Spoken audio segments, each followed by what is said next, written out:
సద్దుల బతుకమ్మ అనేది ఎందుకు జరుపుకుంటారు, ఏ విధంగా జరుపుకుంటారు అనేది మనం ఈ వీడియోలో తెలుసుకుందాం. సద్దుల బతుకమ్మ అనేది తెలంగాణ ప్రదేశంలో జరిపే బతుకమ్మ పండుగల్లో చివరి రోజు జరిగే ప్రత్యేక వేడుక. ఇది దుర్గాష్టమి నాడు జరిపే తీరుగా అన్ని పూలను ఘనంగా పేర్చి పెద్ద బతుకమ్మను తయారు చేసి పూజిస్తారు.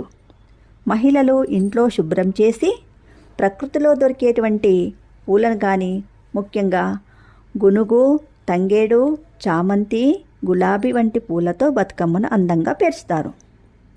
సద్దుల బతుకమ్మ ముఖ్యమైనటువంటి విశేషాలు: రోజు బతుకమ్మలో చివరి రోజు సద్దుల బతుకమ్మ జరుపుకుంటారు.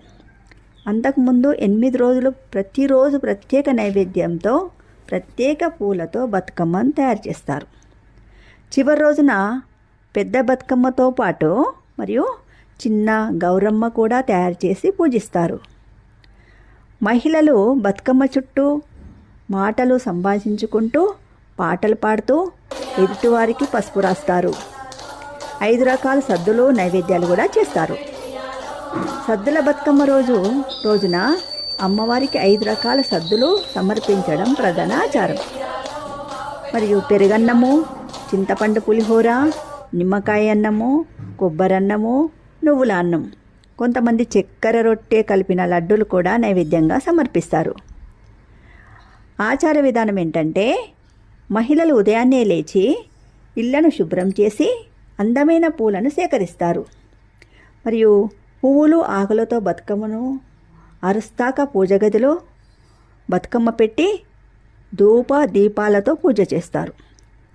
మరియు గ్రూపుగా పాటలు పాడుతూ బతుకమ్మని తీరుగా తీర్చి సాయంత్రం సమీప జలాశయము లేక బాగులో నిమజ్జనం చేస్తారు. దీని ప్రాధాన్యత ఏంటంటే, సద్దుల బతుకమ్మ పండుగకు తెలంగాణ సాంస్కృతిక, ఆధ్యాత్మిక ప్రాముఖ్యత కూడా ఉంది. మూలంగా మన పవిత్ర ప్రకృతి సంపద, మహిళ శక్తిని పూజించడం, కుటుంబ అనుబంధాలను బలపరిచేవిగా ఈ పండుగ చేపడతారు.